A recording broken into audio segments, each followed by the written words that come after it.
নতুন বাজেট মানেই শুধু দাম বাড়ার খবর তা নয়। এবারের বাজেটে এমনও অনেক পণ্য রয়েছে যেগুলোর দাম কমার সম্ভাবনা তৈরি হয়েছে।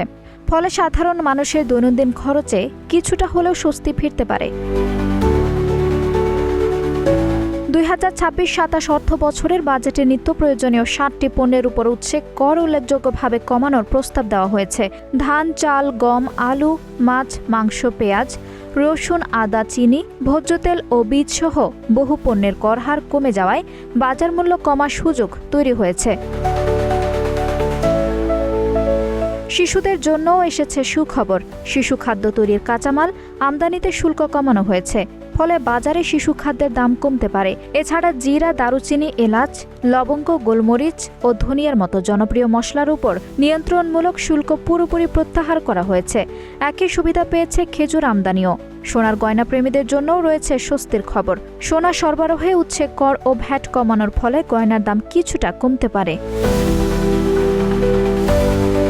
পরিবেশ বান্ধব যানবাহন ব্যবহারে উৎসাহ দিতে বৈদ্যুতিক গাড়ি ও প্লাগ ইন হাইব্রিড গাড়িতে বড় ধরনের কর ছাড় দেওয়া হয়েছে। এতে এসব গাড়ি আগের চেয়ে সাশ্রয়ী হতে পারে। প্রযুক্তি প্রেমীদের জন্যও রয়েছে বড় সুখবর। Laptop, desktop, computer, printer, server ও মনিটর আমদানিতে প্রায় সব ধরনের শুল্ক ও ভ্যাট প্রত্যাহার করা হয়েছে। কিডনি রোগীদের ডায়ালাইসিস সেবার খরচ কমাতে ডায়ালাইসিস ফিল্টার আমদানিতে কর ছাড় দেওয়া হয়েছে। পাশাপাশি ওষুধের কাঁচামাল আমদানিতেও বিভিন্ন সুবিধা দেওয়া হচ্ছে। এছাড়া গিটার, পিয়ানো, সিনেমা ক্যামেরা, সৌরবিদ্যুতের সরঞ্জাম, প্রসাধনী সহ আরও নানা পণ্যের দাম কমার সম্ভাবনা তৈরি হয়েছে। অর্থাৎ নতুন বাজেটে অনেক ক্ষেত্রেই মিলতে পারে স্বস্তির ছোঁয়া।